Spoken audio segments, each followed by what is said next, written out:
Howdy, folks, and welcome to another day in the Milky Way. And tonight we got a great show for you. Woo! With the dogs howling in the background. I bet you I'm the only show that's got dogs howling in the background for an audience. With my co-host, the Hawkeye Two Feathers, David Null. Hey, thank you for being on tonight. Oh, man, did I miss you? Here you are. Yeah, finally, I got stumbled and couldn't get on last week, and it's a shame, but it was one of those things. I just told Robert that it's like it was sort of a shaman emergency. It had to be done. It just, as much as I regretted some of the last few days, it had to be done. But I'm glad to be back, and as always, I greet you with the love and honor of the infinite creator. And I do continue to pray that each and every day, that each and every one of you will continue to learn how to accept and receive the knowledge, the healing, the wisdom, and the many blessings from the universe. And I hope you all are healthy, because I have been through one of the worst sessions of cold and flu this year, along with my doctor. And so I'm hoping that none of you have had to go through this mess. Oh yeah. Nobody wants to get sick.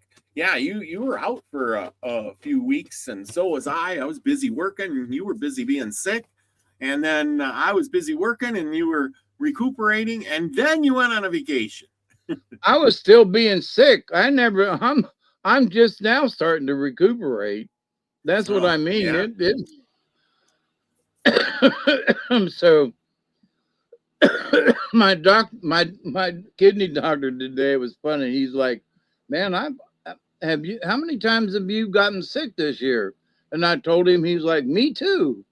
So we're commensurate, doctor and patient, so, but we're hoping that everybody, if you have had to go through it, glad you made it through the other side. Woo-wee. Yeah. No, I'm right there with you, man. It's horrible to be sick.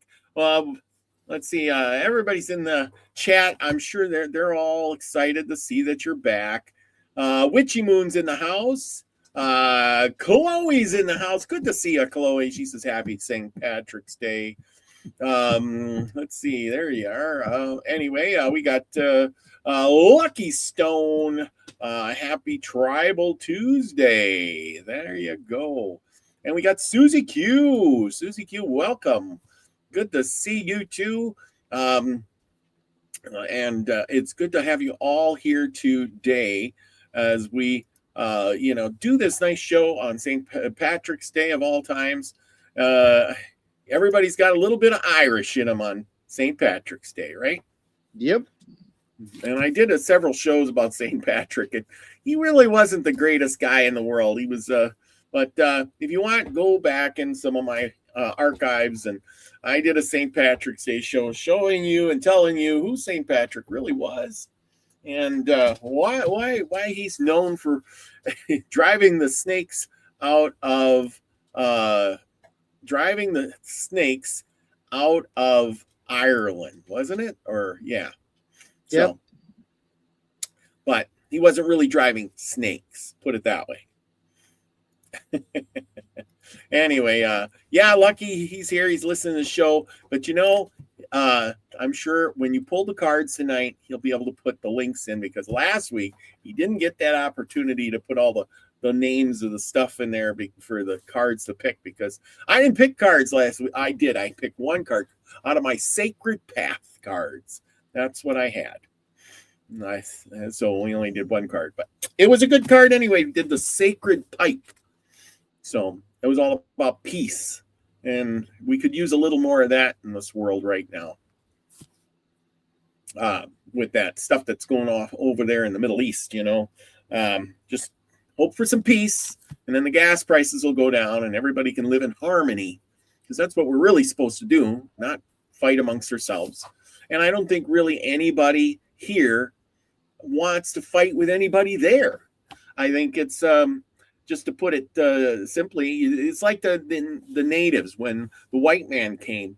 Their initial meetings weren't about how I want to get rid of you, things like that. It was, um, so it was more of, let's see, it was more of a, nice, friendly greeting. The natives came and were like, hey, hi, you're people over there, and you're white and I'm red and blah, blah, blah, blah, blah. And let's trade. And what's your culture like? And they couldn't talk to each other, and they had different languages, and they used sign languages, and pointing, and they smoked the peace pipe and did things like that. There was no ill intent. It was when one party or the other didn't cooperate, and that's where turmoil started. Hey, how would you like somebody to show up on your land and say, put a stake in the ground and say, yep, this isn't your land anymore, it's mine. And you know what? The more that they're doing some more in-depth archaeological findings and things, they have found that there were a lot of people here long before Christopher Columbus. Yeah. Long before Christopher Columbus, because they have found things in the Midwest, especially that big mound thing up in near St. Louis.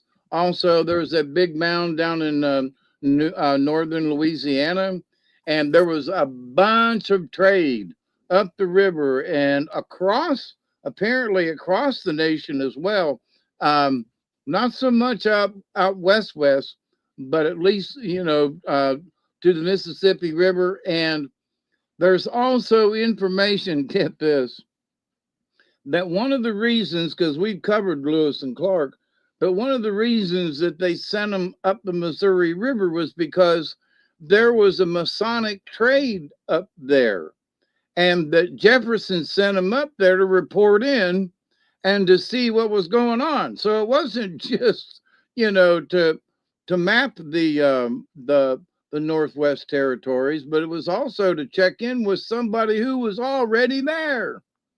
That's right. I mean, the thing is the idea was that they knew that if there was people there. I did a show about that with the Columbus thing, and when Columbus came over here, he had maps of the United States, and I got several books about how back even 400 or 500 years before Columbus, they were sending people over here to map the country. They knew it was here. Plato had talked about it in some of his writings that the Romans did. They said there was a land over here with giants in it and huge populations of people. They knew there was stuff. The only thing is I think at some point in time something happened and they couldn't get over here, and they couldn't cross the ocean anymore. Maybe it was some islands that sank, Atlantis type thing. Well, what? Here's something that a lot of folks still don't discuss, and it's called the expanding Earth. Earth used to be a Pangea. It was one big island, Turtle Island. Don't forget that. So over the many, many, many, many years, Earth has been expanding and cracking and moving. And so how come they couldn't get over here anymore? There was a big cataclysm that made them oceans a little wider, and they said, holy crap, it was just a couple days journey. Now it's going to take a month, Yeah. So, yeah. But there were earth changes back then as well, because, too many maps show the Antarctic, had green lush things on it. So the earth changed big time. Yeah, somewhere along the line, the Earth has changed. And again, it goes back to the Atlantis sinking.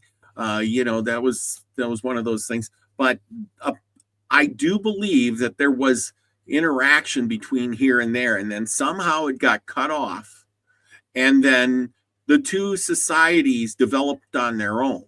the natives over here developed one way, and then the people in Europe and Africa developed another way. And little by little, the one society in Europe grew to the point where it could cross that ocean again, and they figured it all out. But after thousands of years, people forget.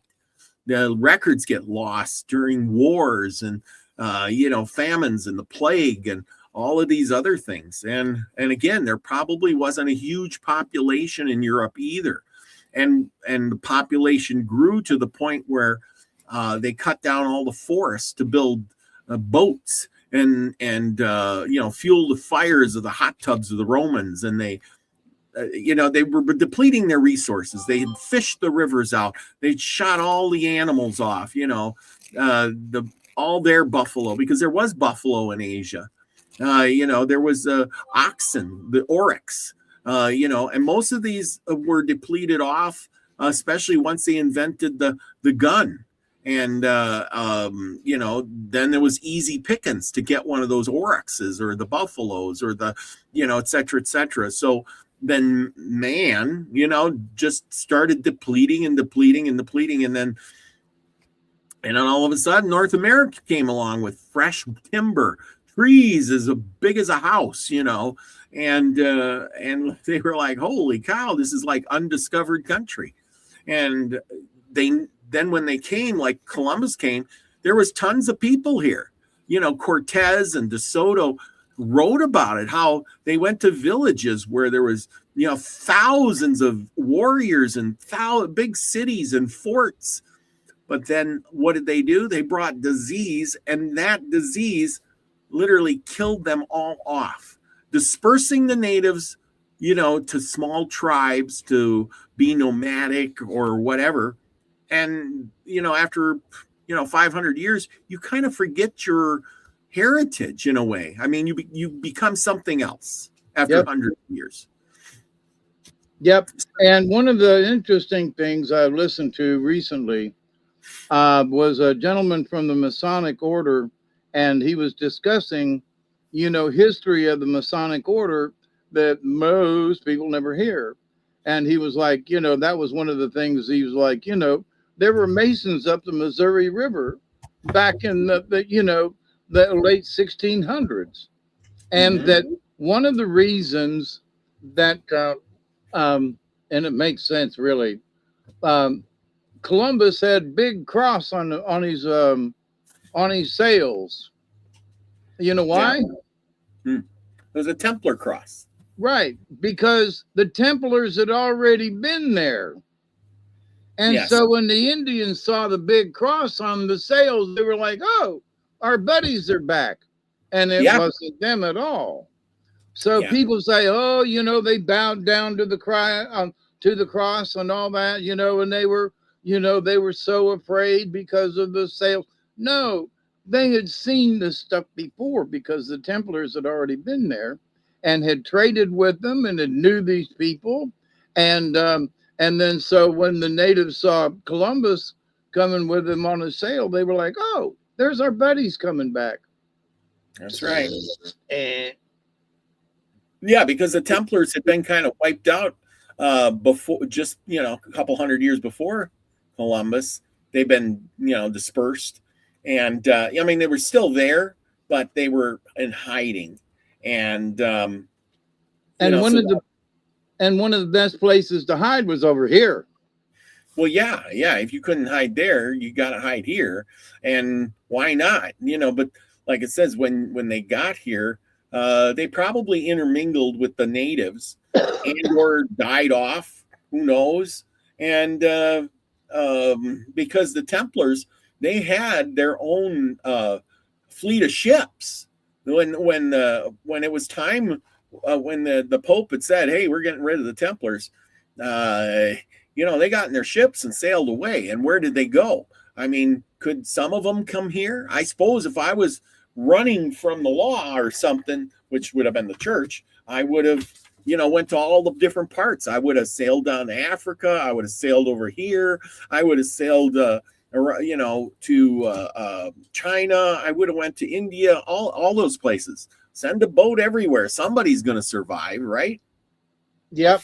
Well, from what the Masonic person said was that they had already established many things over here in North America. So when was it John B. Malay or whatever, they burned him at the stake, and and then the rest of them were like, we're out of here. So they loaded up. I think they said 3 ships and everything they could carry from Ark of the Covenant to gold, silver, whatever they could carry, and put it on those 3 ships and sailed to America. That's what the Masonic leaders said they did. So, but anyway, yeah, so very interesting. The United States is much different than than the scholars want us to believe. They keep talking about hunter gatherers, 12,000 years ago, that didn't have a wheel and didn't have this and didn't have metal, but yet they built these great big huge stone structures. Oh, they were just hunter gatherers. Yeah, I know. That's something so stupid. doesn't sound right. Well, see, it's like that. See, now the Templars would have came here. Now, if we know our history right, we've talked about this maybe before about the star forts. Have you heard about the star forts? There's star forts. There's one in Florida, one in Canada, et cetera, et cetera. They had these star forts that really when I believe they had have already been there, because the guys that are showing up and inhabiting these star forts, show up. They didn't have time to go gather stones and build these giant star forts. You know what I mean? Yeah. A star fort didn't really mean a whole lot, because it's really not positioned to keep out people. It's more of a symbol than it is a fort. You get what I'm saying? Oh yeah. So who built these? Did the men come in and say, hey, we're going to build this fort like this? And, if you're in a hurry or if you're building a fort, you're not going to build it in a complex manner. You're going to build it out of what you have available, which would have been trees. Or you would have not gathered stones and said, we're going to build it in this complex manner. You would have built a round fort because it's the easiest one to build, or a square one, that would have been easy to defend. Get what I'm saying? But instead, they built a star fort, which makes no sense at all. And if I can pull it up on my screen here in a second. And the fact that, some of these things, even in Georgia and Etowah Mounds, I'm going to have to go back up there. And, it's like they moved big stones and stuff. It's like, wait a minute. Oh, they were just hunter-gatherers. Remember that. They just hunter-gatherers dragging great big rocks, sometimes 10, 20, 30 miles.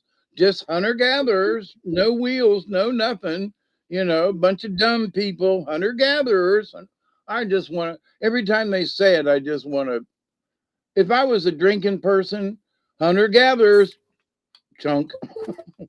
Hunter-gatherers, whoa, party game, chunk. Listen to one of them programs, hunter-gatherers, there's another one. The heck? Oh, this thing is giving me a problem. My cursor just went away. I think hunter-gatherers were around, but that's so they could go out and hunt and gather stuff and bring it to the cities and sell. But they were stupid and didn't have a wheel. I can't believe they couldn't figure out how to make a wheel or to make something round. They're smart enough to build a 341-foot stone pyramid, but they didn't have the wheel. Yeah. Really? Yeah, I know. I mean, the pulley is a wheel, and they have to use pulleys.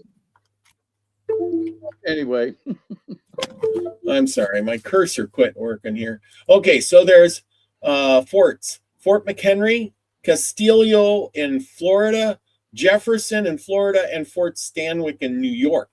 So these were some of these star forts that were laid out, and here, you can see these things, and they look more like one of those petroglyph things, like the dragon mound in was it Ohio?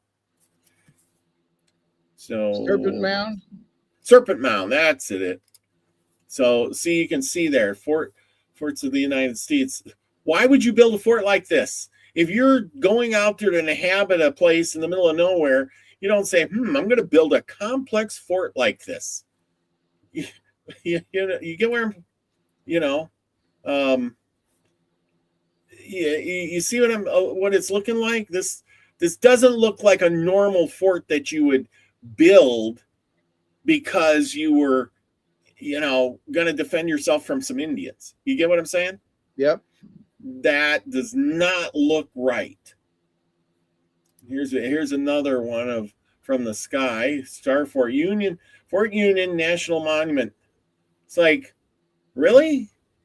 That would have took a lot of work to make this thing. Here's another one. This one is this is over by the Atlantic somewhere, probably in Florida. But if you can see this, it's like, and then how did they know to build all these forts the same? The Star Fort. Right. What's up with that? And here's another one. That's pretty dang intricate. Yeah. For people coming over here in the 1600s to build a fort like this when they're just struggling to survive. Yeah, they're just a bunch of hunter-gatherers, Yeah. Bunch of stupid Neanderthals, Well, and that's one of them things here. So here's one Star Fort based on some strange conspiracy theories. Yeah, so you're going to get these people showed up, and then there was, the fort was already here. They showed up and took it over. That because look at inside the fort, you can see this. There's wooden houses for the men to live in, right? Now, this is the part that makes no sense. There's wooden houses inside, and yet you built everything else out of stone with a moat. you get the irony there? That's the irony of it, the whole thing.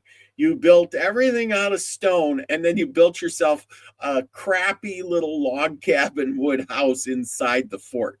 Well, because they used up all the stone for the fort. Yeah. Oh man, I just here's another one, and they're all the same. Like what? You didn't have any other ideas? Here's the fort made out of stone, the whole thing, inside, outside. I'm thinking this is just too strategic, just it's too out of the ordinary. People in those years were not thinking of building, a fort like that. If you get what I'm saying. I mean, I could see if it was more like maybe this one, where it's just plains, kind of, walls and turrets on the side. This I could see people doing, but again, that's pretty intricate stonework for that. Why would you build it here? It's a lot of questions being asked. A lot of questions. That's all I'm saying is a lot of questions there. And I mean, they're pretty to look at, but I still say there's more going on than meets the eye. Yeah. Right? And so we're going to get in today's show now that we're burning up a lot of time here. Sorry, everybody. Susie Q's in the house. She's just running away with the show here. You go. She says, Mandela likely. Love the look of the star forts she does. And Elderberry's in the house. He says he wants some of that fish too, old man. He says, I want some fish. I sent him a pic. You got the picture, right? Oh, yeah. Yeah. No, I mean, I sent him a picture. Yeah, there you go. Oh, of me. There's a lot of star forts in California too. How about that?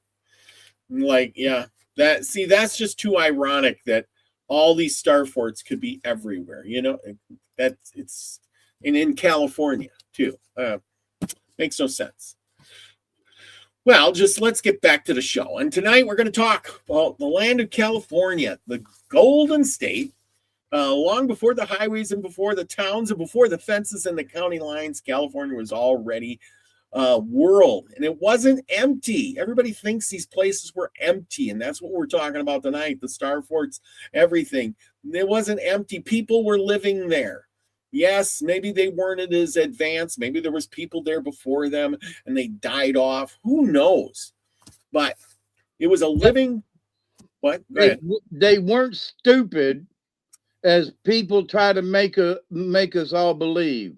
You know, the white man was superior, but all them people that lived in California before the white man showed up, they survived. Anytime you survive something, you have learned something and you have gained knowledge, and so that makes you wise. So, but anyway, I'm sorry. Well, that's all right.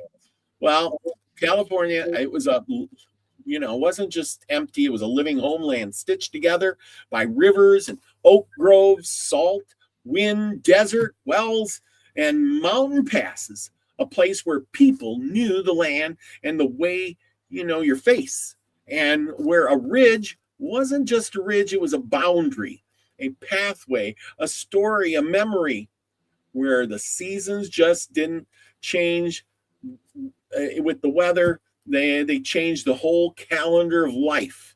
Remember, weather has a lot to do with it. Mountains, elevation, rivers, or the highways.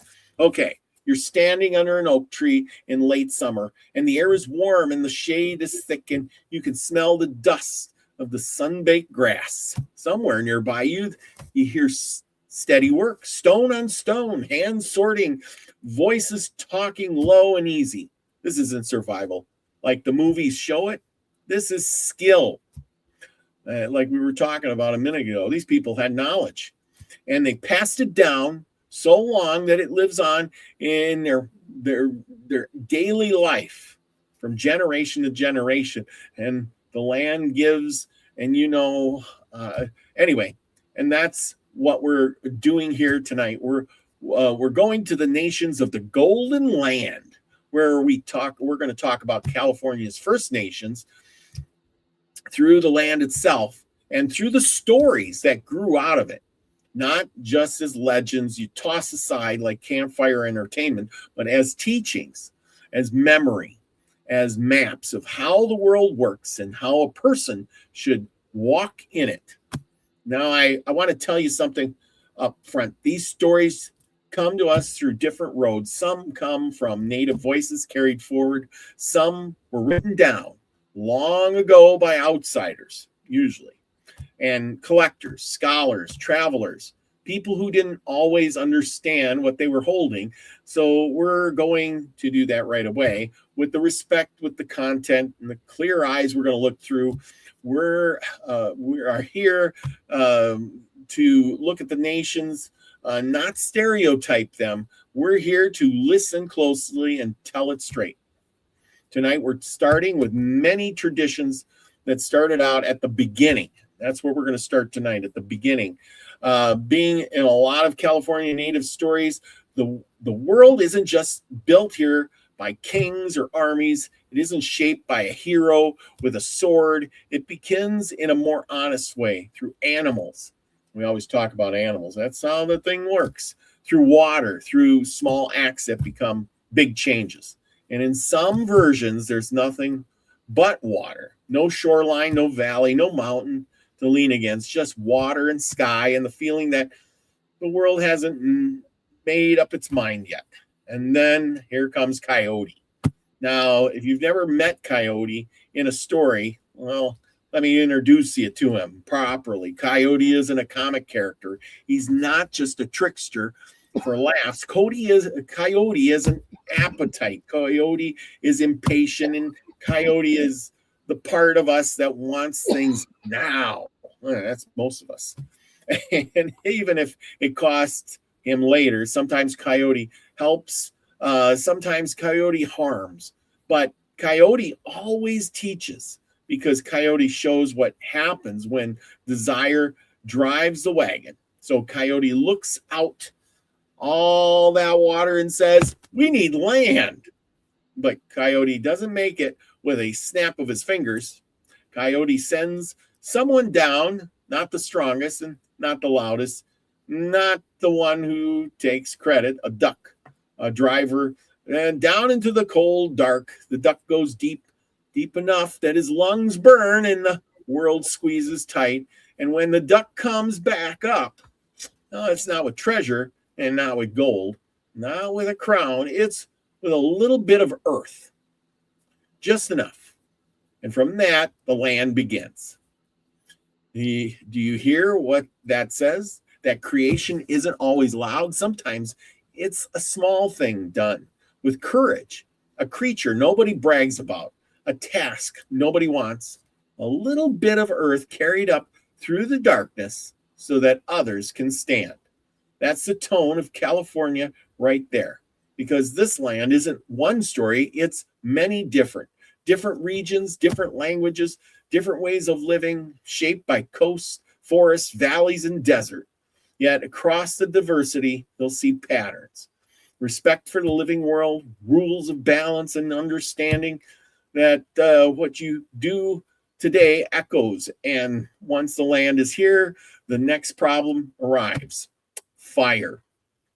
Think about the fire as more than warmth. Fire is cooking. Fire is light. Fire is the circle around people that gather around. Fire is the difference between making it through the winter or not. Fire is community. And in many traditions, fire doesn't start out free. It's held back, guarded, and hidden, kept by someone who wants the power of it for themselves. So what happens? Coyote happens. Coyote schemes. Coyote takes risks, and Coyote runs the line between clever and reckless. And one way or another, fire gets into the world. And when fire comes, life changes. Food changes. Because in California, one of the great foundations of daily life was the oak acorns, a food so important, so dependable, that it shaped whole calendars. But it's not that simple as picking and eating. There's processing, grinding, leaching, cooking, the technique refined over generations. This knowledge is so practical and exact that it deserves the same respect we give any technology. And that's the part people miss. They hear myth and think make believe.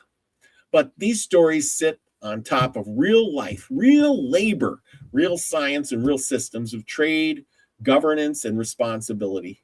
Shells, beads, moving along routes like currency, goods traveling from coast to valley and back again, and knowledge moving with it. Songs, language, kinship, ties. The world was connected long before roads were paved. And then we come to the story nobody likes, but everyone has to face. And why do people die? Well, some traditions tell it like it's a debate, like the world paused at a crossroad. One voice says, bring them back. And another voice says, if nobody dies, the world becomes crowded, hungry, unbalanced. And then the decision is made. Death becomes part of the order. Man, this thing is really dinging along. I don't know what to do about it. And death becomes part of the order, not because of life is cruel. What is going on with this thing? And then the decision is made. Death becomes part of the order, not because life is cruel, but because Life is a circle because generations have to move like seasons because the world can't carry infinite weight. So because balance matters, we all know balance matters. Uh, well, anyway, I'm telling this because they show you something deeper than dates even will, a way of seeing, a way of holding the land and each other.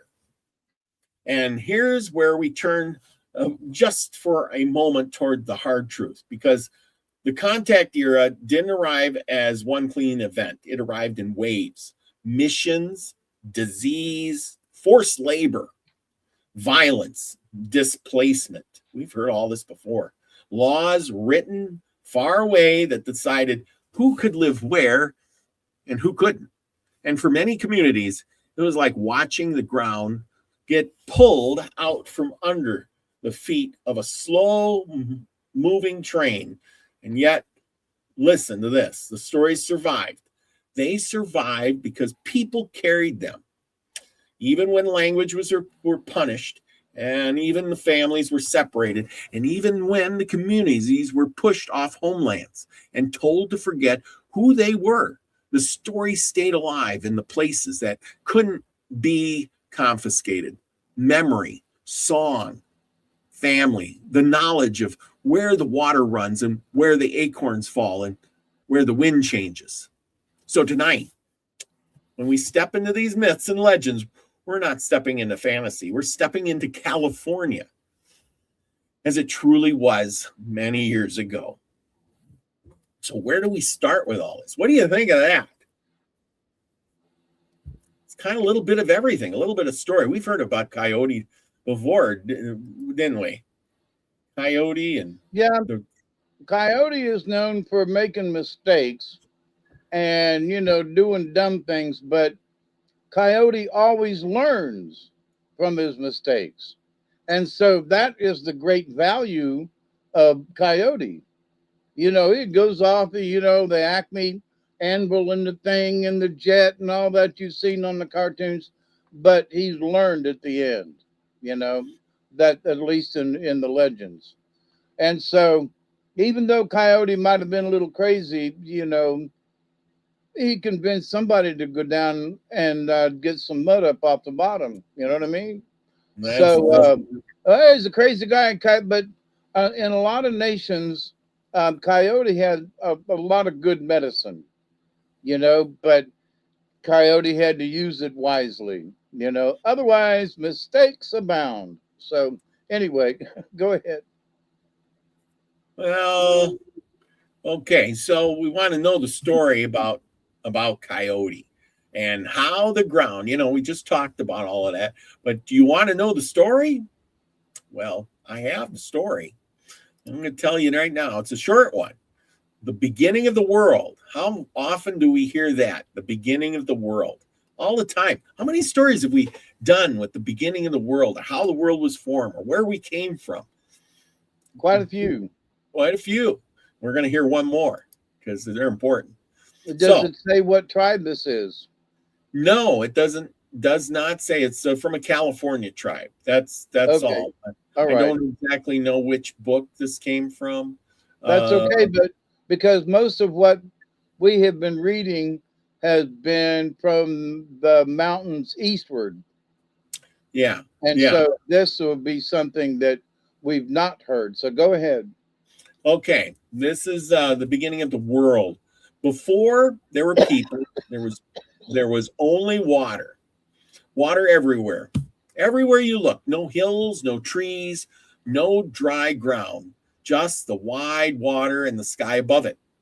And out there on that water was Coyote. Coyote looked around and at all the emptiness, and he said, "We're going to need land."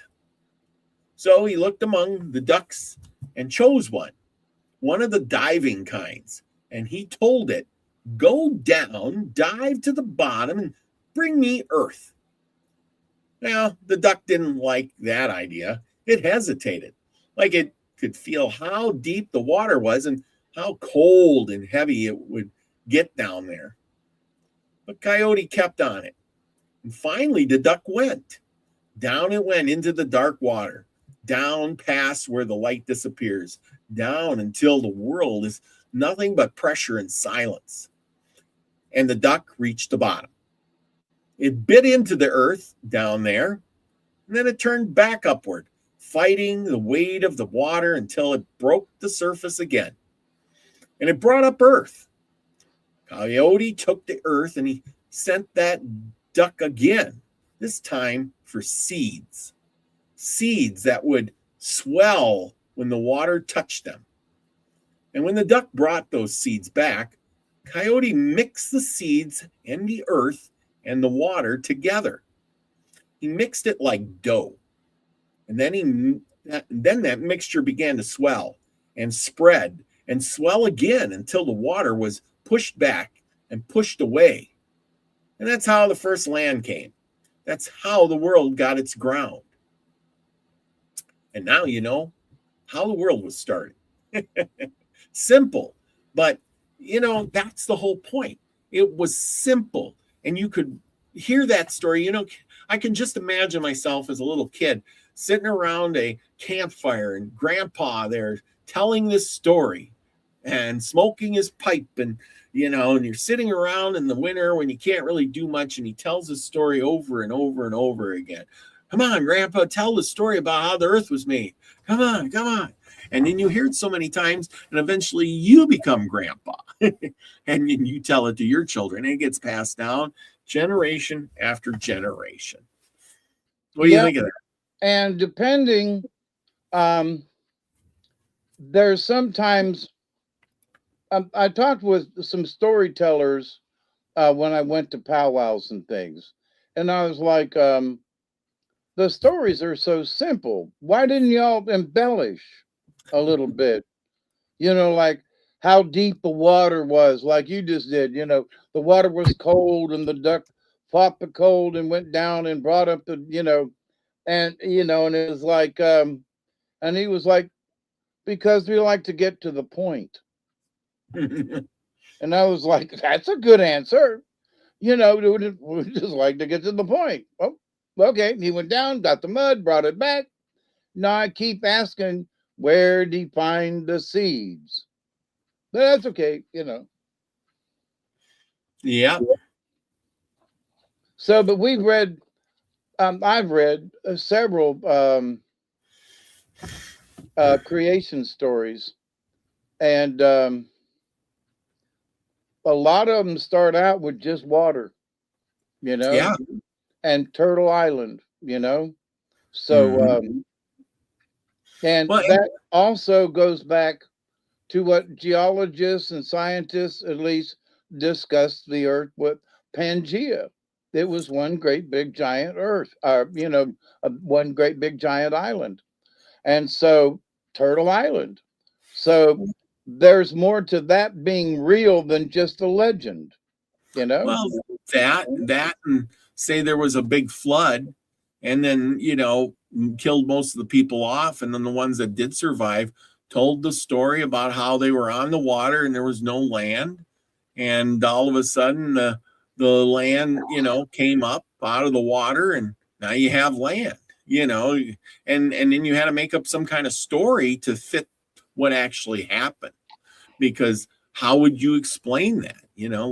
Well, there was nothing but water and for as far as you could see. And then all of a sudden there was, there was ducks and stuff. And then all of a sudden up come the water, and the land rose up out of the, could have been a lot of different ways that it could have happened. But it kind of makes sense when Coyote tells it. He made it into a dough, took this mud and the seeds and out sprouted some trees. And well, that's kind of how you would if the waters were leveling off or going down from being flooded. The water would go down, there'd be mud, and then I suppose after a while there would be some seeds that pop up, and then those would be growing, and then they would dry up some more of the land, and then more seeds would sprout, and then pretty soon you got an island. You know what I'm saying? Yep. So who knows? I don't know. There's lots of ways to look at that. Yeah, but the earth is really, really old, but there are signs that that Pangea or Turtle Island was a real thing, and Mhm. so when you fit, Africa and South America and everything together, it's not. It's too much of a coincidence that they fit so nicely, It is. So I agree with that. It does and sure so look like it. and so the expanding Earth has been, dismissed by a lot of people. But if you think of expanding Earth, that over the eons, I mean, we've got a lot of volcanic activity now and earthquakes. So what's to say we aren't expanding at the moment? Because I think it's a continuous process. But over the millions of years that planet Earth has been here, you're trying to tell me it just stayed the same? There's too much evidence otherwise, So, but anyway, so I think the people should look at the expanding Earth a little more instead of trying to, oh, it was done over here, this and that didn't. No, if you put the expanding Earth in there and add it to the equation, you can scratch your head and go, Younger Dryas, anyone? 12,000 years ago, 50,000 years ago, million years ago, so It does start to make sense, doesn't it? expanding Earth, don't leave it out of the equation, is my point, Well, and that's the thing with that story. You can say, they probably couldn't see Earth, but as it expanded, the Earth would rise out of the water too. So Yeah. Either way, it's still, but it is what it is. But anyhow, now we got to get in. Why are the people living so long? So I jumped over to the other story about fire because I think I told that one last week. But we're going to go to the origin of death. I kind of said a little bit about it, but I'm going to tell the short story about why people die. And again, here's Coyote. It's called The Origin of Death. Coyote and Meadowlark. Anyway, it starts out and says, and then came the moment that changed everything. The first person died. Coyote was there, down to the south. Meadowlark was there, up to the north. And as time passed, the body began to change. The smell rose, and Meadowlark smelled it first. And Meadowlark didn't like it. And Coyote looked at the dead person, and Coyote said, I think I'll make him get up. Coyote didn't want death to be permanent, but Meadowlark said, no, don't do it. Coyote argued back, why not? I don't like people to die. And Meadowlark said, if nobody dies, there will be too many people. There will be no room. They will become so many, they will eat each other. Doesn't that sound familiar? And he went for that was it. That movie. I forget what the hell it is. Eating Raoul. No. It's he runs around. It's people. It's people. Oh, Soylent Green. Soylent Green. That's on the tip of my tongue. I'm thinking green something. Yeah, Soylent Green. It's people. Yeah, don't worry, Clark. We got an idea for that. If you've ever seen Eating Raoul, that's a strange movie. Really? Never heard They of that. turn One. somebody into sausage, and everybody starts showing up wanting some of that, homemade sausage. Anyway. Oh, geez. We'll have to watch that one. So Meadowlark said, no, it's not well to have too many people. There will be others instead of those that die. A man will have many children. Old people will die, but the young will live. And Coyote finally went quiet. He stopped arguing. And from that time on, people died. And then Coyote said something else, something practical, something final. Coyote said, it will be the best to put them into the fire. Go figure. And that's how cremation entered the story. Fire not only has warmth and food, but as a way to handle death. And that's why the story says people do not return. Huh. So there you go. How about that? People do not return. Yeah. That's why dead, I guess if you burn them, I guess the idea is that the dead people won't come back to life, you know, once they die, that's supposed to be that should be it. You know what I mean? Yep.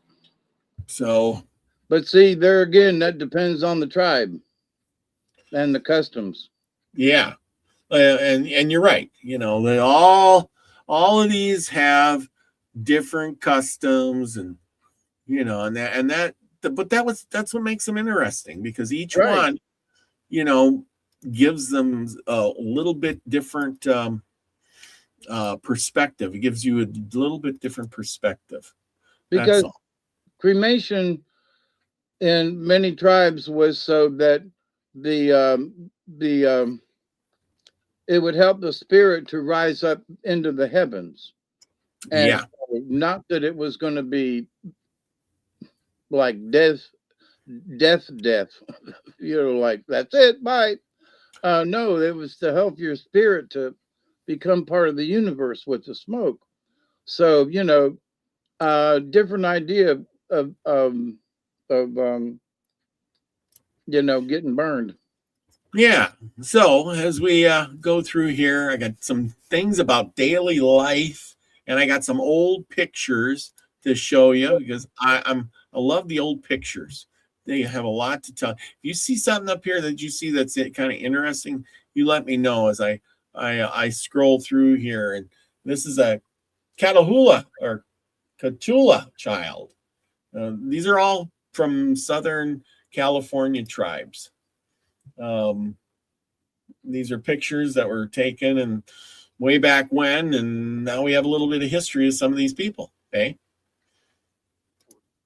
And anyway, Captain Grand Woman. Huh. Anyway, okay. So as I scroll through these, if you see something you want me to stop at, daily life in California. And we're going to talk a little bit about that. Daily life, because people hear the myth and forget that these were real nations and real systems. And in a lot of California, the backbone food was acorns, as we talked about earlier, acorns. And not just grabbing these acorns and chewing them like, whole. You have to go back one picture, please. I'm sorry. No, that's all right. Right there. Now, this is not to be racial or anything, but what does that picture remind you of?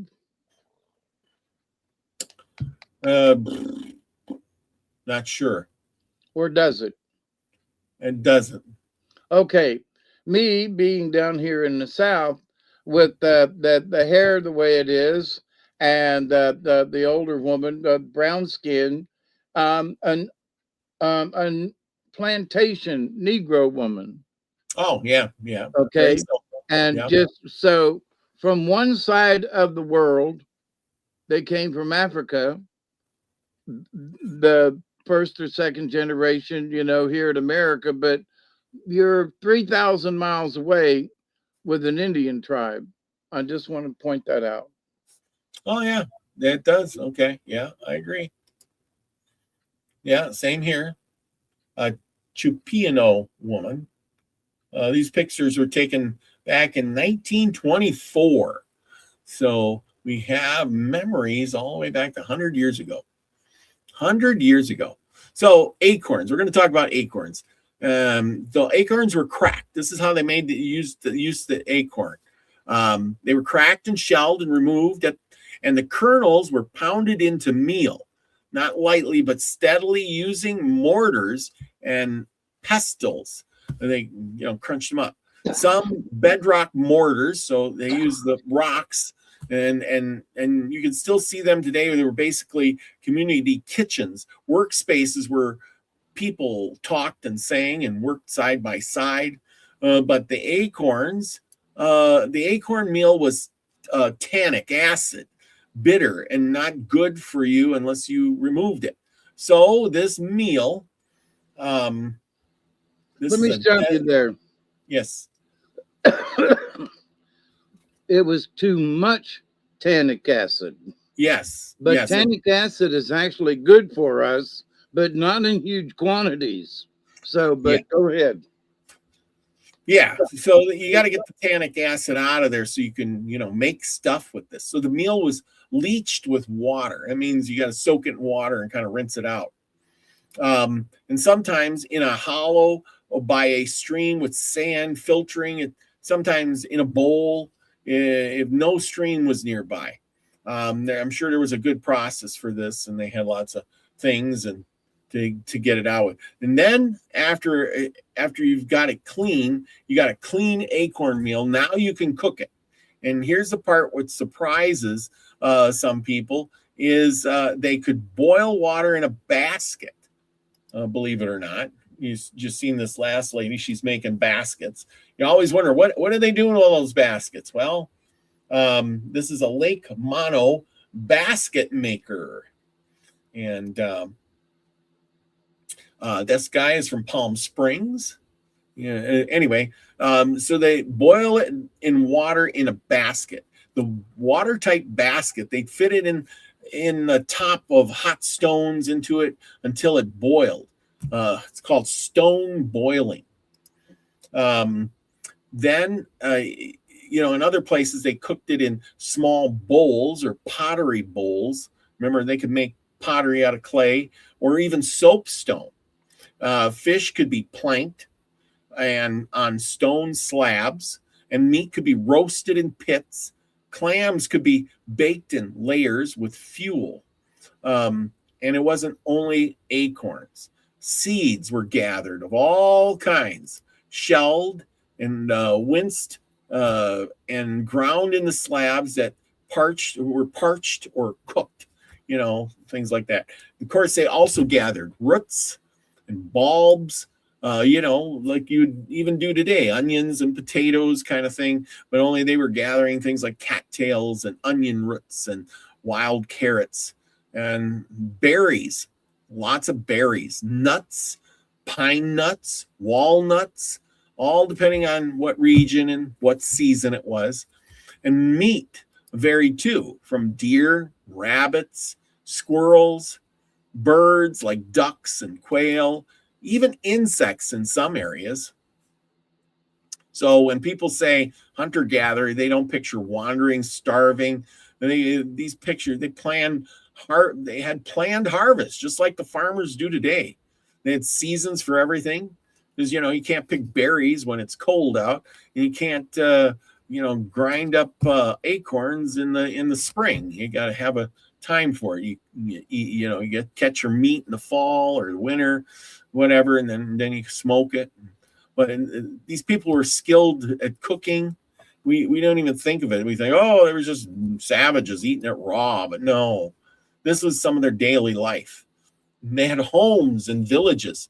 Homes varied by region, and houses were made with poles and thatching and grass and brush and matting, anything you could find, and make a nice house with. The houses were always meant to be a full-time indoor living room the way we live today. Nothing like we live today. People get that confused. Oh, they lived on our grass hut. Well, they didn't spend that time in the house. They didn't have a TV or a radio. You went in the house at night to go to sleep, to keep out the predators probably, and to keep off the rain, and warm yourself by the fire when it's cold outside. But daybreak comes and you better get outside and do things. You know what I'm saying? And not like we do today. Just lay on the couch all day and watch TV and it'll be fine. And families did a lot of outside stuff, cooking outside, outside fireplaces, spending evenings outdoors, singing and telling stories. Inside floors could be covered with mats. Bedding could be piled like tule mats or animal skins. Cattails. Yes, cattails. They use cattails, and they'd pull the stuffing out, and they would use it for like cotton. And they also use cattails for insulation in their clothing.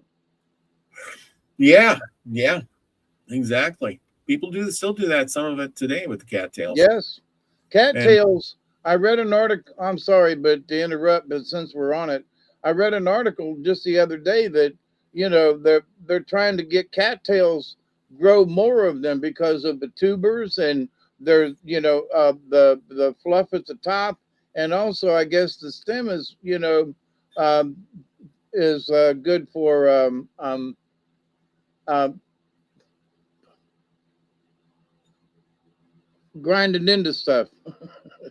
well, yeah, I'm sure the stems you could make that into baskets or weaving. Heck, if you pounded it down enough, I suppose you could make threading out of it or something. Clothing. Yeah, they that's how they work down you know boy, my brain is not remembering stuff. um yeah, marijuana, the opposite of, what's it called, I don't know. the stuff they make clothes and things out of. Hemp. Hemp, thank you very much. Oh, Rope. So apparently the cattails can be used much in the same way. So it's like, you get food out of the roots, and you get this and you get that, and it's also good to for the land. So let's grow more cattails. Anyway, yeah. go ahead. I'm sorry. Yeah, you're totally right. Yeah, hemp. Scotty boy knows. Susie Q says, eat cattail seeds. Never did that. Pussy willows? No, not pussy willows. Anyway, let's keep going here. I got a little bit more to go, and then we're going on to the story. So clothing. Let's talk about clothing. Clothing wasn't for looks. It depended on the weather and the place. Women would wear skirts of skins or plant fibers. There's your cattail stuff. Men might even wear loincloths or breechcloths. Children often went without. And in winter, here's one of their village huts. See, a Catahoula house in the desert made out of branches and brush and whatever they could gather. Because they didn't spend much time. It was just to be in there for the moment. Anyway, in the winter, everybody used skins and rabbit skin blankets as robes in the day and bedding at night. Footwear wasn't always common. In rough places, you'd see foot pads, sandals, or moccasins, depending on the terrain. And for ceremonies, you could see special items, feather skirts, feathered headdresses that were not plains war bonnets, but styles specific to California. And there's some of their baskets and bowls. Here's one of their houses. You can see how they use the branches. It reminds me of like a bird nest, doesn't it? Yep. There's another house. There you go. See, simple by design. Just use what you have, and then the thing is when that house wears out, it goes back to the land. You didn't waste nothing. You can either burn it or make a new one. It just disintegrates. And a lot of times, some of the cultures were like, when you're done using it, you got to burn it because you're done with it. Yeah, exactly. Because you're done with it. It was sort of like, thank you very much to the universe, say a prayer, and you set it on fire and leave. Okay. Yeah. Well, besides that, well, you know how it goes. People move into a house. What do? They make it messy. If there was disease or sickness in there, or black mold, for heaven's sakes, today we go in there with chemicals and we treat it and we rebuild it and we do all these things, and people move in and live there year after year after year after year. And here you live in there for a year or two, it gets old, you burn it down, you build yourself a brand new house. Right? with fresh Get rid of material. all the mess. Yeah, with fresh material, Right. smells better, everything. Exactly. Okay, so we're going to move on here. Now, in California, we're going to talk about trade networks and goods. Oh, here's some more houses. People traded goods over long distances, not just neighbor to neighbor. Some travelers moved across regions established with routes. In Southern California, especially shells, beads worked like money. Strings of shell beads could be measured and counted in standard ways. And people, what did they trade? They traded stone materials like obsidian for blades and points, salt, deer, elk skins, um, asphaltum from the coast, used like glue and a sealant for all kinds of tools and repairs. They used soapstone, bowls, and cooking basins were carved and traded far from where they were even made. And that was their economy. So it was primitive stuff, but they traded it because they needed it. Well, here's a creative house. Like I said, there's a lot of things.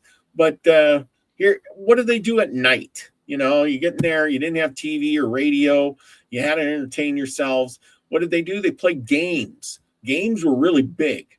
Many villages had a level play space for contests, games of skill, endurance, and sometimes even gambling, believe it or not. Evenings weren't silent. They were filled with singing, stories, and teaching. That's where you'd sit down and Grandpa would read you a story around the fire. And that's how knowledge traveled, not by textbooks, but by voice and memory and repetition. And this is where the myths became, passed down. Because stories told at night isn't only entertainment, it's a way to pass on the rules, warnings, and values. So there you go. As we finish this bit up, you can see those houses. Like I said, they're very primitive, but they're good for a little while. Besides, in California, in these desert regions, what are you going to do? Have a downpour once a year? A little bit of rain? Bet you insurance on that house is cheap. That was kind of an inside joke. Cheap Yeah. insurance. And I was sitting here thinking a house like that wouldn't last around here. Yeah. If it lasted 6 months, you'd be lucky, you know. Well, I don't think like a house like this is gonna, is one of those things that you're gonna have around for 6 months or a year. This looks like a 2-month house, and you move on, build another one.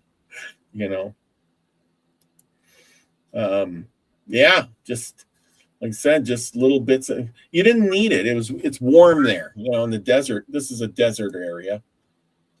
Here's the one stones where they grind the acorns down. They had in the big stone, and they would pound the grain in these holes. That's what this rock is for. Mortar pits. More people. Some berries on a tree of some sort. I don't even know what these berries are. Sorry. Oh, maybe it says. Let's just see. Palm tree. Palms eat berries? Huh. This is They turn orangish yellow when they're done. Oh, I didn't know that. Let me put this out also. Speaking of the berries and things, the hunter gatherers. Now, people who had a village and lived in the same area, they knew where the berry patch was. Yeah. And they knew, like I know where there are berries around here on my property. So when it comes time for berries, you go, well, let me go check the patch, down along the ridge over there. And oh, there's some wild strawberries over here. So this idea, they farmed, but they farmed naturally. They helped what was already there to keep producing berries or whatever. Yeah. So where people say, well, they weren't very smart. Oh, hell yeah, they were. They knew where the best berries were. They knew where the best acorns were. They knew where the best trees were. They knew where that stuff was. Now it Yeah. took them years and years, but it was like grandma taught the youngins, and then the youngins learned how to do it and grew up that way. So they weren't stupid at all. Yeah. There's some vessels from Catalina Island. Yeah. More grass huts. Like I said, they just use the natural vegetation to make their house, use what they had. In the day, we build $1 million houses and ship things from faraway lands to build a house. Yep. I mean, you look at the terrain where they live. So what did they have to use to make their house? Yeah. This one looks like it was just made out of scrap wood. And so to some folks too, once they had their shelter, they didn't really need anything else any bigger. They were content with what they had. Yeah. Unless, see, that's the thing. People nowadays are not content with any of this stuff. People aren't content, period, which is really sad. I mean, people always want more and more and more, and more and more. Sad, really sad. Let's see. We're gonna go to one last thing. Maybe we'll save that one for next week. I got the Hoopa Indians. We did the Southern California Indians, and now I got one from the Hoopas up here. Let's see, where is it? The Hoopa, the York, the Knock, the Wynot, and the Tulala, and the Tule. But I think I'm gonna wait on them for next week, and we can see the difference. We'll just show a couple of difference in the houses. So you get up here and you go up Northern California, and then everything changes. Now they have wood up there because they got trees, so they're building out of different materials. Even the natives even look different. Different feathers, more cooler climate. They different skins, different stuff, different headdresses, even kind of a different look in their face. You notice that? Well, the Northern California and all along the coast up there is a rainforest. So where down in the south, it's desert, and so it's absolutely different. And you can see by the way they're dressing here, these people look a lot different. They got more animal skins, more feathers. They're dressing a lot different. The other people, they had more clothing, like I guess because the area. But anyway, we're not going to get into this. We are going to stop sharing here. Oh, did I stop sharing? No wonder why you can't see that. Duh. Oh, here. I was going to say, I'm looking at it and you're not. I was going to say, yeah, you can see by the way they dress, their faces, and their looks compared to the other people we looked at. The building of the houses, you can see different material because they had wood and stuff, but we're not going to talk about them. We're gonna move on to the story. So if you are ready for a story, I'm there with you, people. Shoot. All right, let me get.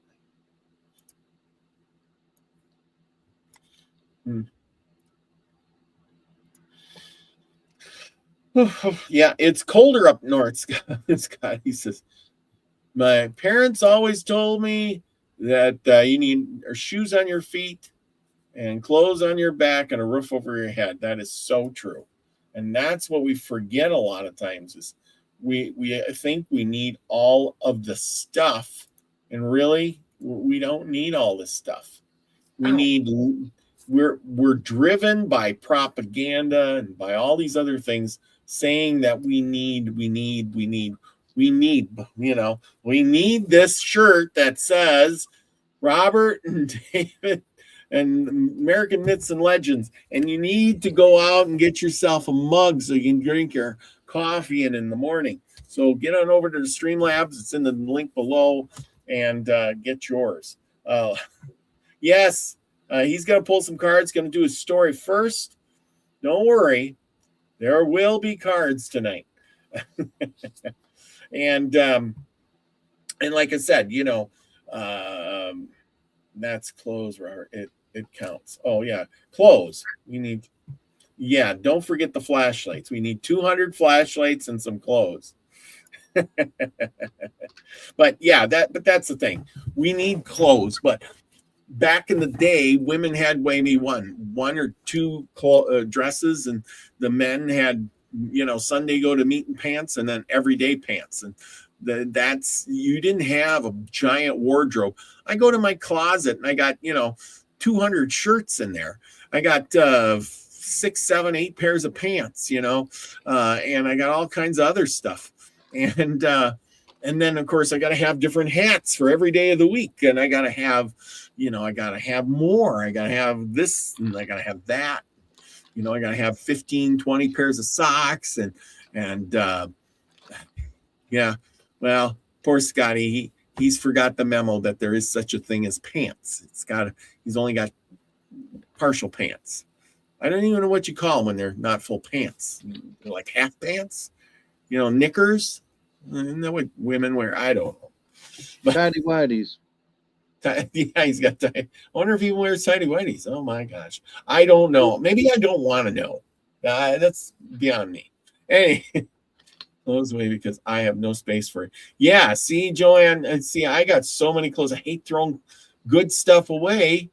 But what do I do with it? So I'm trying to wear the stuff out and then throw it away. And that means when my shirt's got a hole in the elbow, big rips in it, the buttons all. Oh, he says he's a boxer man. Anyway, things like that. So anyway, I got the story pulled up. So whenever you're ready. Oops. Okay. That's not good. Oh, here. Yeah, I got mine pulled up. Okay. Okay, and I can tell that there's going to be some fun words to pronounce in this story. Oh, I imagine so. That looks like fun. So I'm glad you're doing that, not me, because I always have a hard time for that, But you're way better at pronouncing those hard words. Okay, it's all yours. So if you hear me stumble, jiggle, and otherwise whatever over a word, you can just laugh with me. So anyway, again, it's good to be back. It's good to be able to relate stories.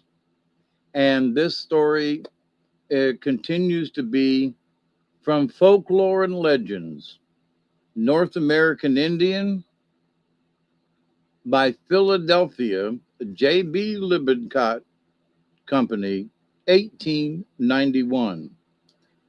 So this book of stories, is right after the turn of the century, or right before the turn of the century, 2 centuries back. And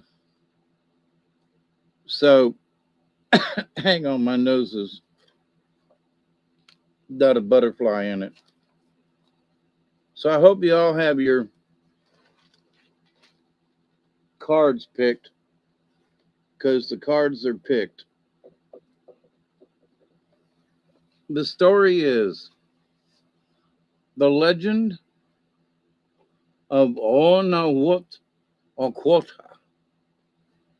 A long time ago, there lived an aged Ojibwe and his wife on the shores of Lake Huron. They had an only son, a very beautiful boy named Onawotaquoto, or he that catches the clouds. The family were of the totem of the beaver. The parents were very proud of their son and wished to make him a celebrated man.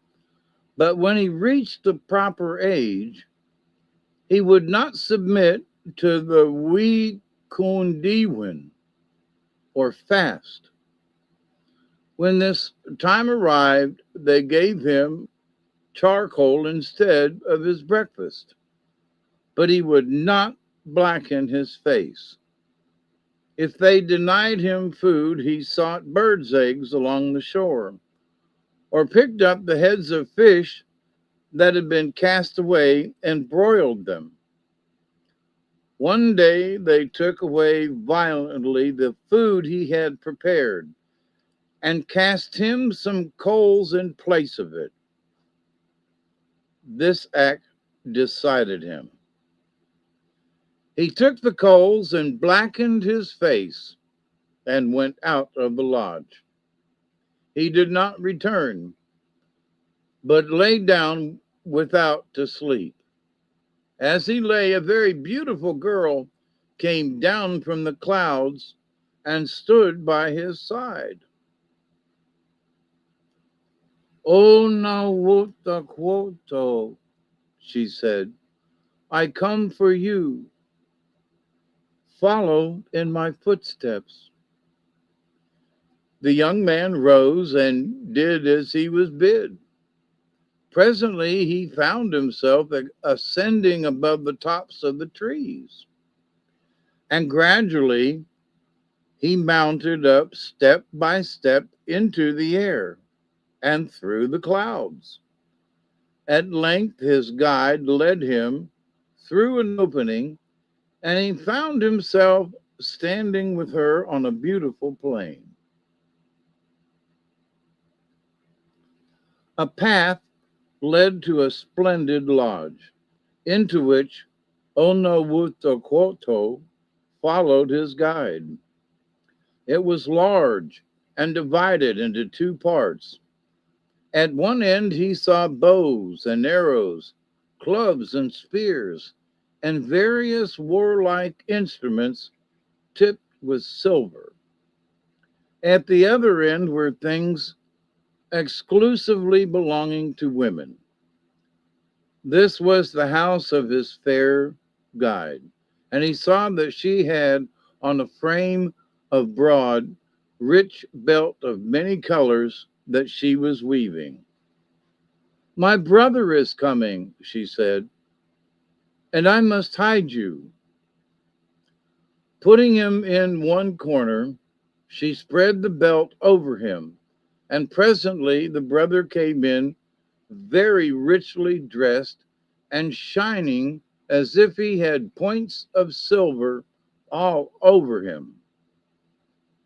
He took down from the wall a splendid pipe and a bag in which was apkozigun, or a smoking mixture. When he had finished smoking, he laid his pipe aside and said to his sister, "Namisa, elder sister, when will you quit these practices? Do you forget that the greatest of the spirits has commanded that you shall not take away the children from below? Perhaps you think you have concealed Onawutaquoto, but do I not know of his coming? If you would not offend me, send him back at once."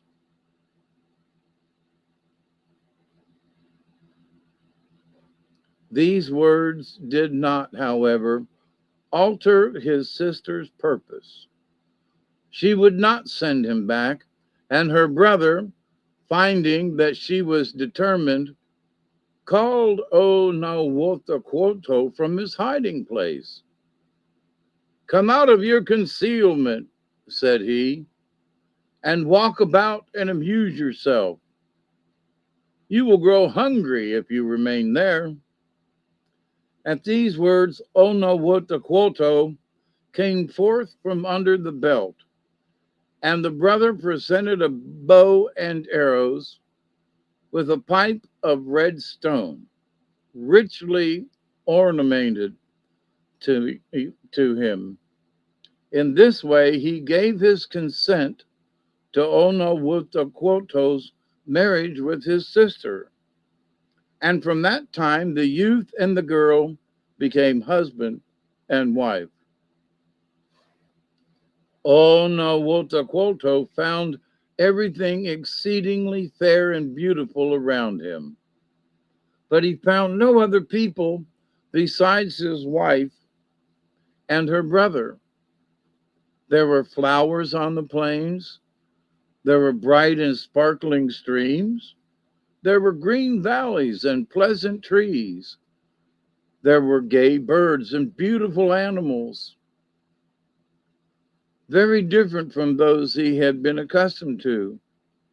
There was also day and night as on the earth, but he observed that every morning the brother regularly left the lodge and remained absent all day.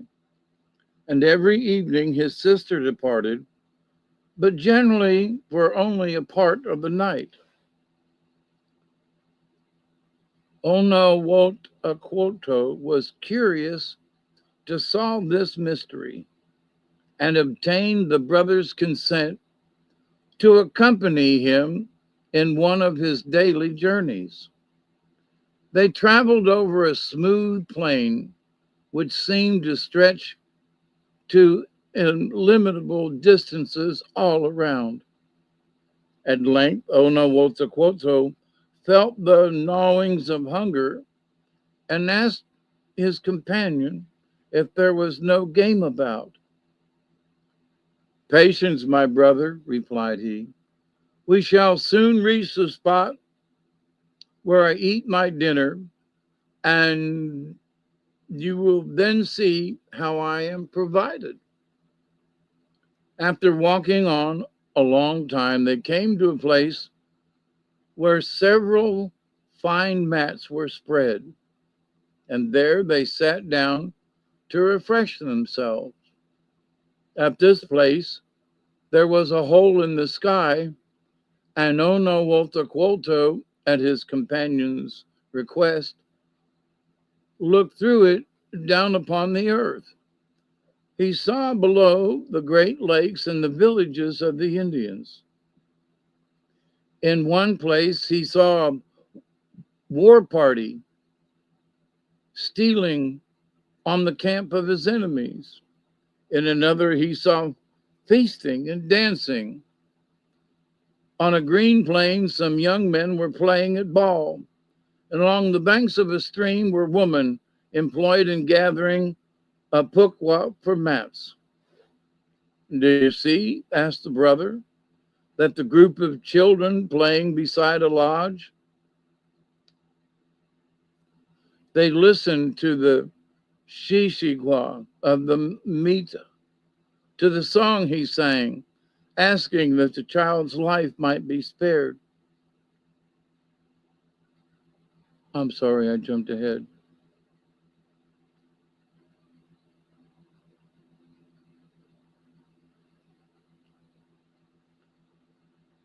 The child immediately, let me start here. Observe that beautiful and active lad, said he, at the same time darting something from his hand. The child immediately fell on the ground and was carried by his companions into the lodge. Onawotaquoto and his companion watched and saw the people below gathering about the lodge. They listened to the shishigwa of the mita, to the song he sang, asking that the child's life might be spared. To this request, Onawotaquoto's companion made an answer. Send me up the sacrifice of a white dog. A feast was immediately ordered by the parents of the child. The white dog was killed, his carcass was roasted, all the wise men and the medicine men of the village assembling to witness the ceremony. There are many below, said Onawotaquoto's companion, whom you call great in medical skill. They are so because their ears are open, and they are able to succeed because when I call, they hear my voice. When I have struck one with sickness, they direct the people to look to me. And when they make me the offering I ask, I remove my hand from off of the sick person, and he becomes well. While he was saying this, the feast below had been served. Then the master of the feast said, "We send this to thee, great Manito." And immediately the roasted animal came up. Thus old Nahuatl and his companion got their dinner, and after they had eaten, they returned to the lodge by a different path. In this manner they lived for some time, but at last the youth got weary of the life. He thought of his friends and wished to go back to them. He could not forget his native village and his father's lodge, and he asked his wife's permission to return. After some persuasion, she consented. "Since you are better pleased," she said, "with the cares and ills and poverty of the world than with the peaceful delights of the sky and its boundless prairies, go. I give you my permission, and since I have brought you hither, I will conduct you back. Remember, however, that you are still my husband. I hold a chain in my hand by which I can, whenever I will, draw you back to me. My power over you will be in no way diminished. Beware, therefore, how you venture to take a wife among the people below. Should you ever do so, you will feel what a grievous thing it is to arouse my anger." As she uttered these words, her eyes sparkled, and she drew herself up with a majestic air. In the same moment, Onawotaquoto awoke. He found himself on the ground near his father's lodge, on the very spot where he had thrown himself down to sleep. Instead of the brighter beings of a higher world, he found around him his parents and their friends. His mother told him that he had been absent for a year. For some time, Onawotaquoto remained gloomy and silent, but by degrees he recovered his spirits, and he began to doubt the reality of all that he had seen and heard above. At last, he even ventured to marry a beautiful girl of his own tribe. But within 4 days, she died. Still, he was forgetful of his first wife's command, and he married again. Then one night he left his lodge, to which he never returned. His wife, it is believed, recalled him to the sky, where he still dwells, walking the vast plains. The end.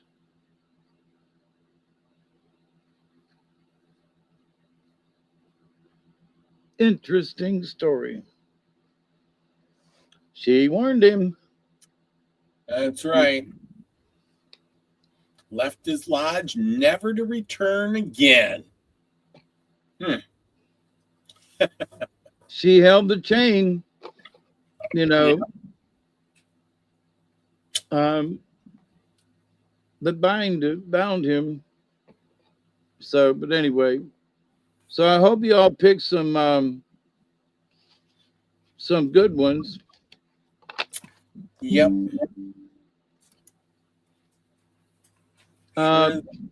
This is short cards for me. There's only 5. Oh. Well, that's different. Yeah. So the first one up is hawk. Interesting. And right side up. The next one is crow. right side up. The third one is snake, upside down. The fourth one is buffalo, upside down. And then the last one is antelope, upside down. So how about them? Let's see, where's my book? It's been so long I've done this. I gotta find where everything is again. Oh, come on. Buffalo, there's hawk, crow, snake, buffalo, and what? Antelope? Antelope. What was the last one? Antelope. I did get him. I did get it right. I was thinking, thought I heard you say antelope. All right. And who guessed what? Skyway elk? No, that was wrong. Buffalo, eagle, elk, rabbit, and beaver. Buffalo. You got buffalo right. A lot of birds this time, isn't it?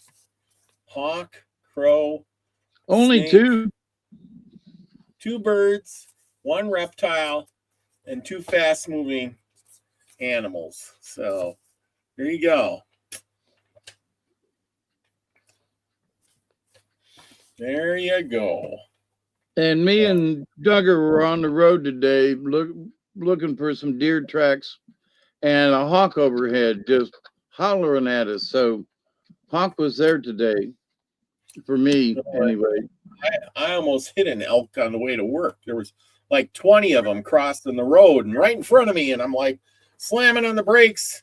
It was almost, they were running across. They're big.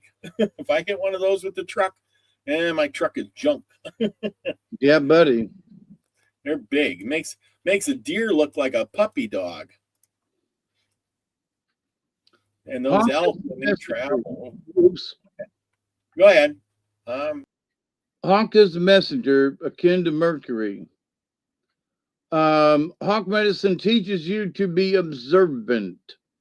So at the start of these cards, let's be observant to what's coming in the future, which with not just the cards, but with our future.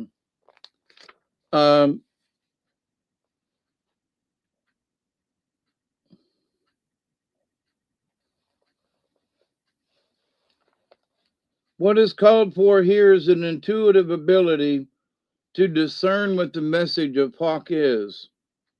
The shrillness of Hawk's call pierces the state of unawareness and asks you to seek the truth.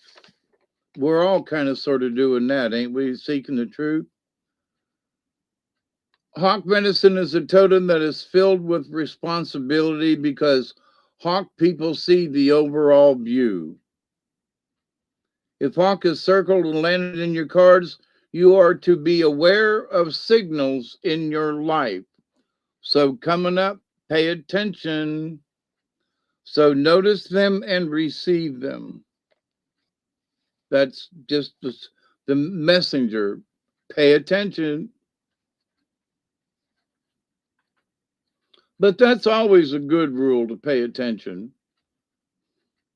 But here it's the first card out of is Hawk. So it means pay attention.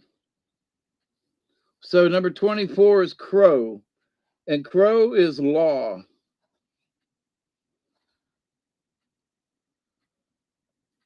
Crow is the keeper of sacred law. Crow can bend the laws of the physical universe and shapeshift.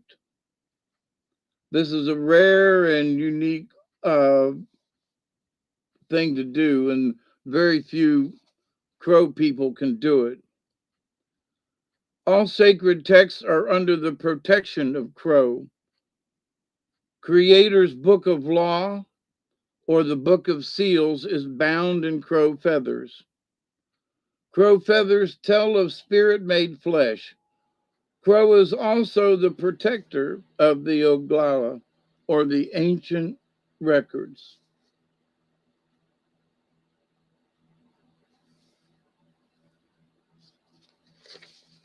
I'm sorry. Crow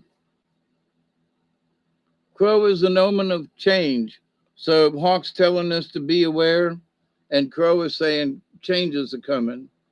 If Crow medicine appears, you must pause and reflect on how you see the laws of the Great Spirit. Remember, the Crow looks at the world with first one eye and then with the other.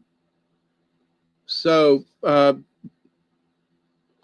beware of changes coming, an omen of change. Now, one could go, an omen, ooh, that's a bad. Well, omens can be good or bad. So the next one up is snake, which have not had snake in a long time, as I can remember. Snake is about transmutation because it's the life, death, rebirth cycle is exemplified by the shedding of the snake skin. So snake is upside down. So transmutation, if you've drawn the symbol in reverse, you may have chosen to mask your ability to change. So now Crow is saying, beware, changes are coming. And an upside down snake is like, what, you put on a different change of clothes and disguise yourself. Look at the idea that you may fear changing your present state of affairs because this may entail a short passage into discomfort. Do you think the snake feels good when it's shedding his skin? It drives them crazy, and they can't wait to get out of that thing.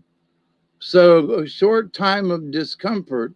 So you may be masking the ability to change because you don't want to feel uncomfortable.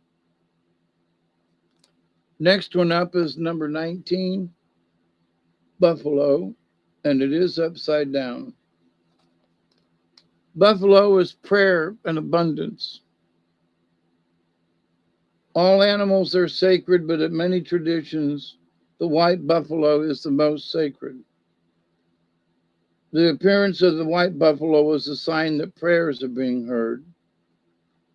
Buffalo was the major source of sustenance for the Plain Indians because it gave itself freely to the natives. To receive buffalo upside down is a signal that you have forgotten to seek help when it has been needed.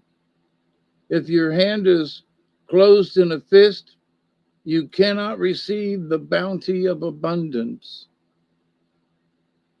Have I forgotten my eternal partner, the Great Spirit? Am I pushing myself too fast in the physical world and keeping myself from seeing the importance of reunion with the source of all life? Have I forgotten to honor the ways of others and to afford them the same respect that I wish to receive for myself? It is time to make peace with another or make peace with some other inner conflict I have so that I may walk in balance again. Become buffalo. Feel the smoke of prayer and praise and change your buffalo robe to white so that you may be an answer to the prayers of the world. That's an interesting.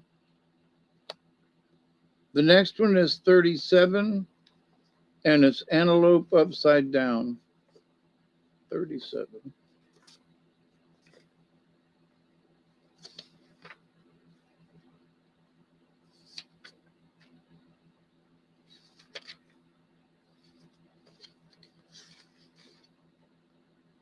Antelope is action, so upside down antelope is inaction.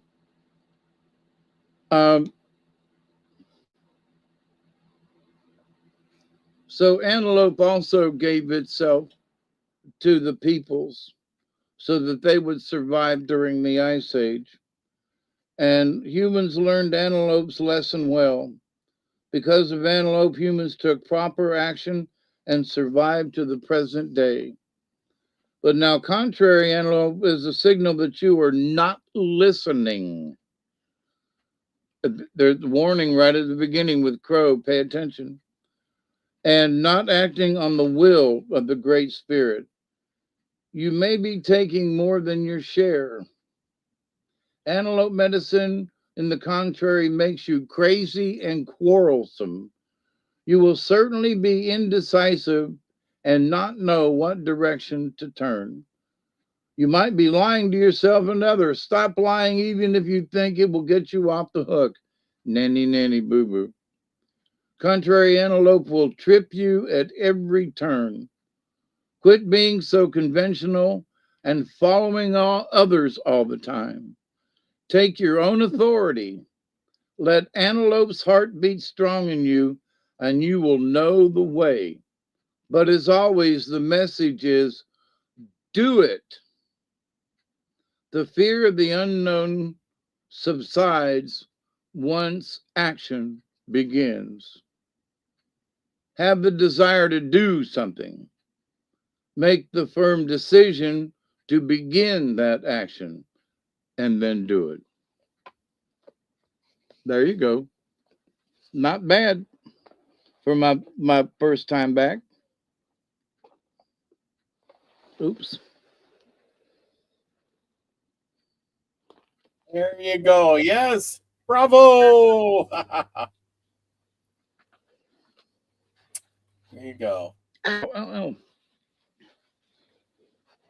Back to card reading like the old days. Yeah, and those are some pretty good, those are some pretty good cards in the short term. They're to the point. Make sure you're not trying to hide from the change because it's uncomfortable. And